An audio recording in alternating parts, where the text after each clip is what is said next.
আছে তবুও সংকট কাটছে না। রাজধানীর ফিলিং স্টেশনগুলোতে জ্বালানির জন্য যানবাহনের দীর্ঘ লাইন।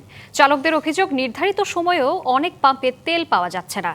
কোথাও কোথাও অগ্রাধিকার ভিত্তিতে নির্দিষ্ট গ্রাহকদের তেল দেয়া হচ্ছে বলেও অভিযোগ উঠেছে। এতে সাধারণ ভোক্তারা পড়েছেন চরম ভোগান্তিতে। অন্যদিকে পাম্প মালিকরা বলছেন, ডিপো থেকে চাহিদার তুলনায় অনেক কম সরবরাহ আসছে, ফলে তারা চাইলেও সব গ্রাহককে তেল দিতে পারছেন না। কবে নাগাদ পরিস্থিতি স্বাভাবিক হবে তা নিয়ে এখনো রয়েছে অনিশ্চয়তা।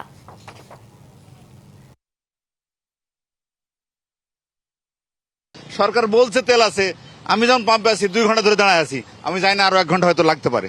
তো তোলে আমি কোথায় পাবো? আমার অফিস আছে, অফিস বন্ধ করে এখানে বসে আছি। বাড়তি দাম দিয়ে তারা বিক্রি করতেছে, তো এটার জন্য সরকারের নজরদারি দরকার আছে। সকাল থেকে রাজধানীর বিভিন্ন ফিলিং স্টেশনে বাড়ছে গ্রাহকের অপেক্ষা। এ নিয়ে আরো জানাতে রাজধানীর গাবতলী থেকে যুক্ত হচ্ছেন সহকর্মী মাহমুদুল হাসান নাজিম।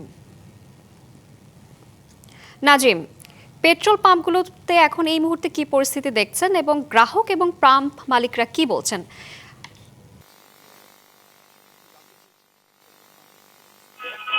বেশিরভাগই কিন্তু সেই দূর থেকে কিন্তু তারা তেল সংগ্রহের জন্য কিন্তু পেট্রোল পাম্পের আশপাশে দাঁড়িয়ে আছেন তেলের জন্য। তো আরেকটি বিষয় জানতে চাচ্ছেন, সেটা হচ্ছে পেট্রোল পাম্প মালিক বা সংশ্লিষ্ট যারা আছে তারা কি বলছে। তাদের বক্তব্য হচ্ছে, আসলে তারা যদি ডিপো থেকে পর্যাপ্ত তেল পান তাহলে কিন্তু তারা তেল দিতে গ্রাহকদের কিছু কোনো ধরনের সমস্যা বা জটিলতা হয় না। তো সবচেয়ে বড় বিষয় হচ্ছে কি, এখান থেকে যে পরিমাণ তাদের তেলের চাহিদা দেওয়া হয় ডিপো থেকে, সেই পরিমাণ তারা তেল দিতে পারছে না, যার কারণে কিন্তু এই সংকট হিসেবে দেখছে। কিন্তু সরকার বলছে যে তাদের কাছে কোনো তেলের ঘাটতি নেই। সব মিলে মাঠের অবস্থা কিন্তু একেবারে ভিন্ন। আমরা একজন যারা তেল দিতে আসছেন তার সঙ্গে কথা বলার চেষ্টা করবো। আপনি কখন আসছেন এবং আপনি কি আগের মতো তেল পাচ্ছেন কিনা? এখন আগের মতো তেল আসলে তো আগে আপনি কত লিটার নিতেন আর এখন কত নিচ্ছেন? এখন আপনি আমাদের তো গভর্নমেন্ট জানি আপনি মাস দরকার নেই। এখন সেখানে 3 বছর করতেন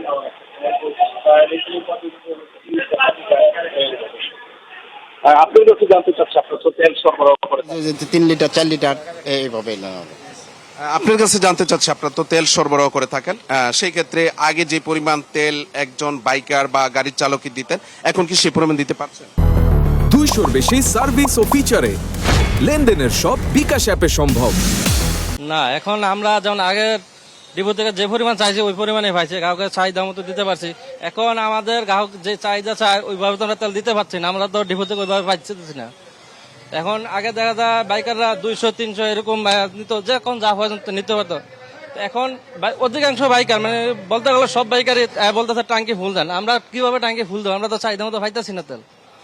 যেমনটি শুনছিলেন, তিনি কিন্তু বারবার বলছেন, এবং এর আগের বুলেটিনে কিন্তু আমরা যেটি জানিয়েছিলাম যে ডিপো থেকে তাদের যে পরিমাণ চাহিদা তেলের, অর্থাৎ সেই পরিমাণ তেল দিতে পারছে না, যার কারণে কিন্তু এমন হচ্ছে। আবার এমনও আছে যে যাদের গাড়িতে তেল আছে থাকার সত্ত্বেও অথবা বাড়ির নিয়ে তারা সংরক্ষণ করছে, সব মিলে কিন্তু সরকারের যদি নজরদারি বাড়ানো উচিত বলে মনে করছেন তারা এখান থেকে। তো সব মিলে আমরা সকাল থেকে কিন্তু বিভিন্ন পাম্পে দেখানোর চেষ্টা করেছি, আবার কোথাও কোথাও পাম্প বন্ধ রয়েছে। তো আমরা তাদের কাছে জানার চেষ্টা করেছি আসলে কি কারণে পাম্প বন্ধ রয়েছে সেই বিষয়টি। তারা যেটি বলছেন যে আসলে তাদের চাহিদা থাকার সত্ত্বেও তারা কিন্তু সেই পরিমাণ তেল পাচ্ছেন না, যার কারণে তারা অনেকেই বন্ধ রেখে বাধ্য হয়েছেন। তো সব মিলিয়ে আমার কাছে এই ছিল এখানকার অবস্থা। ধন্যবাদ আপনাকে।